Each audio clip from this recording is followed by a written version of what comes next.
Previously on the Real Estate Podcast. In the Rent Act, there's only a provision for 2 months and no security deposit. Okay. There's no provision for security deposit.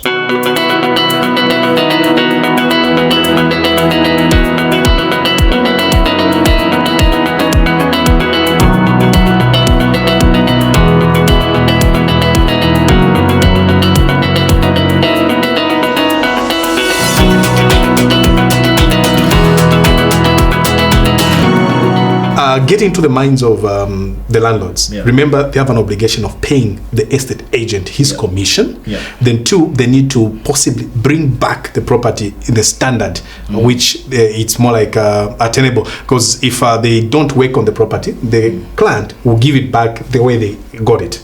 You know, so already possibly 2 months is gone, and then he only has 1 month to live on. But if they pay 1 month plus 1 month security, and then they need to pay the agent 1 month, then repair the property 1 month. What remains for the landlord? Because you might find that no, that is their livelihood. You've got 8 more months.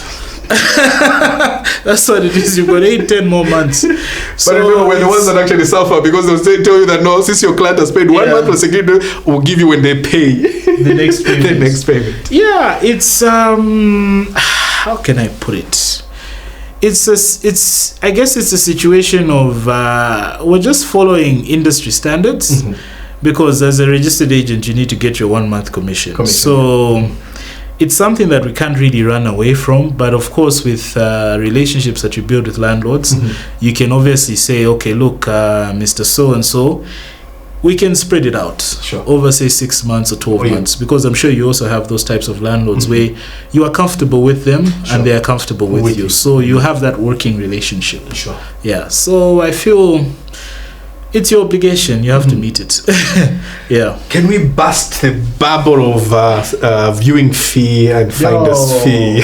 You know, I think we are having a lot of questions in that regard. You know, we are having a lot of agents. Remember, our goal is to make all estate agents to become professionals, but also we need to look at the provisions that we have, that is under the Real Estate Agency Act, and as well as also the regulations that we have. Is it legal to charge viewing fee, and is it legal to have that a commitment fee or finder's fee and all? So I did a video about, I think it was a year ago or a year and a half ago. I got a lot of threats from unregistered agents telling me, what do you know, ABCD and things like that. But my argument is to say, look, you cannot charge viewing fee and yet you're also charging the landlord commission. That doesn't make sense to me. You cannot also charge the tenant a commitment fee and also expect commission from the landlord as well. That's not being fair. There's no way that you can get 3 payments on one transaction. That's not fair. So there was obviously a lot of backlash. I got a lot of insults, inboxes and whatnot, but I'm just basically following what the law states. Viewing fee is illegal. Commitment fee is equally illegal. Simple as that. The solution, I feel, is sticking to your guns. The problem is that some of these upcoming agents, they are, I can say, too hungry for money, and they'll be able to take anything.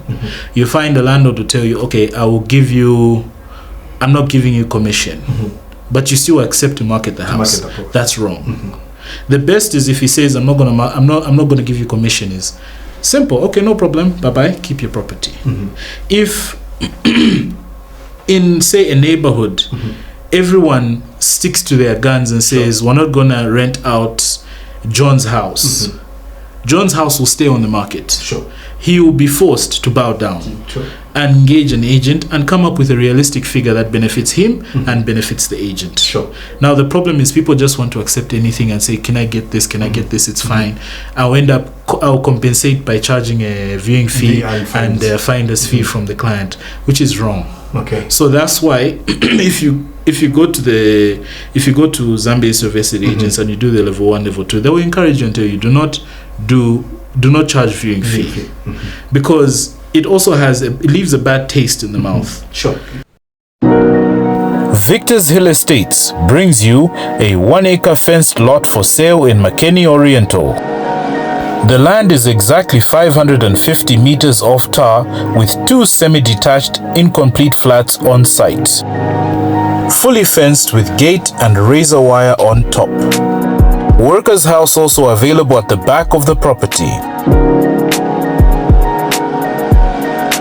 The other features on this 1 acre lot are a borehole, tank stand, hand pump as well as a storeroom right at the gate. All this in a fast developing neighborhood. The asking price for this investment opportunity is 1.750 million kwacha. Don't miss out to own a 1 acre lot in Makeni. Get in touch now.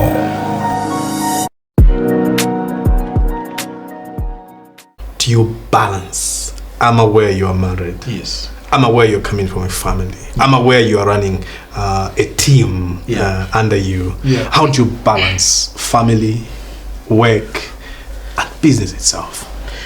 From the beginning, I set it that I should have time to rest. So my hours are usually from 9 to 4 o'clock. After 4, we will view if it is an emergency. Saturday, I work only until 1 p.m. Okay. Sunday, I don't work. Awesome. After 4 o'clock, that's family time. Sure. I have to enjoy my children. I have to enjoy spending time with my wife. And it is hard, yes, but I feel if you have the right partner with you, and that's what most people don't take seriously. Sure. In any profession, you need to have the right partner who actually moves with you and understands your dream, understands your vision. Sure. So I can say I am blessed to have a partner who understands me and holds me when I'm lacking. That's what has helped me balance off. Of course, with the employees that I recently got, you find targets are obviously a challenge, but you have to keep on pushing them forward because I have been where they are right now. But it's a situation of like, I did more than you are doing now. Because you're looking at it to say that no, Chris has laid the foundation, I can go ahead and just add on top. You have to add on top and add more on top of that on top. So you have to find a way of building rapport with clients, find a way of getting good lead generation as opposed to just posting on Facebook, posting on Instagram. Every Jim and Jack can do that, but what's so different about you? Awesome. Yes. Okay. Yeah. How do you balance the different platforms, that is TikTok, Instagram, Facebook, and all? And where do you get maybe most of your leads from? Most of my leads, I can say, come from referrals. Okay, awesome. Yes. And 2 from the educational videos that I do. Awesome. That's where I get most of my leads from. Sure. Also the TikTok videos, the laughing videos and whatnot, I also do get leads from those. Sure. So it's an issue of you have to be consistent on, I can say, all platforms. Okay. The only site I've had a challenge with is Twitter because I have failed to kind of understand it. But others I have understood. Sure. Yes. So like TikTok I will get leads, especially I can say in the low to middle end. Instagram I will get the high end leads. Facebook not so much these days because it's too congested. Sure. Yeah, there are too many agents there and whatnot, so I don't really get as many leads. But I post on all websites because I need to be relevant on all websites because the internet now works on an algorithm. So if you are lacking on one, your graph will start dipping. So the best is you are consistent on every site, so that your graph is constant. So to wrap it up, what sales insight or tip do you have for the audience? Okay, so with regards to say properties that you are selling, like let's say a house, for example, I would say make properties that are market reflective. Okay, awesome. it doesn't make sense to build, say, a 4-bedroom house in Chalala when you can actually build 2 2-bedroom houses. Sure. And get almost slightly more in terms of rent. Okay. So you need to be engaging us agents, sitting down with us when you buy a property and say, okay, so what can I develop here?